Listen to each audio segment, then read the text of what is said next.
স্বতন্ত্র ইবতেদায়ী মাদ্রাসা শিক্ষক ঐক্য জোট কর্তৃক আয়োজিত আজকের এই অবস্থান ধর্মঘট অনুষ্ঠানে নির্যাতিত নিপীড়িত শিক্ষকবৃন্দকে আমি সমবেদনা জানাচ্ছি। পাশাপাশি বর্তমান সরকারের নিকট আমাদের আবেদন থাকবে, ইবতেদায়ী মাদ্রাসায় যারা চাকরিরত আছে, এমপিওভুক্ত হোক নন এমপিওভুক্ত হোক, তারা তাদের মৌলিক অধিকার থেকে বঞ্চিত হচ্ছে। কখনো শিক্ষকদেরকে বঞ্চিত করে, তাদেরকে অবমাননা করে একটি সুন্দর সমৃদ্ধ রাষ্ট্র গঠন করা যায় না।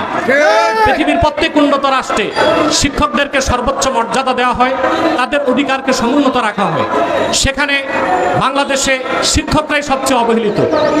সেখানে হোক বিশ্ববিদ্যালয়ের শিক্ষক কিংবা কলেজ কিংবা মাধ্যমিক কিংবা প্রাথমিক বিদ্যালয়ে, কিন্তু সবচেয়ে নিগৃহীত নিপীড়িত হচ্ছে স্বতন্ত্র ইবতেদায়ী মাদ্রাসার শিক্ষকরা, যারা ন্যায্য অধিকার পাচ্ছে না, তারা তাদের বেতন পাচ্ছে না, সরকারি অনুদান পাচ্ছে না।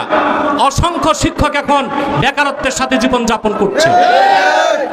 অতএব আমি আজকে আমার দুটো প্রোগ্রাম ছিল, প্রেস ক্লাবে একটি, আরেকটি মানববন্ধন। শিক্ষকদের এই দুর্দশা আর করুণ অবস্থা দেখে তাদের আবেদনে আমি এখানে দাঁড়ালাম।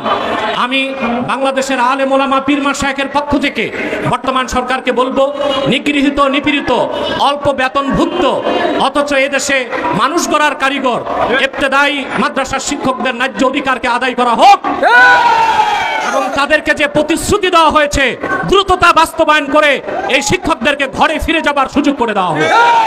সকলকে ধন্যবাদ। আসসালামু আলাইকুম ওয়া রাহমাতুল্লাহি তাআলা ওয়া বারাকাতুহু।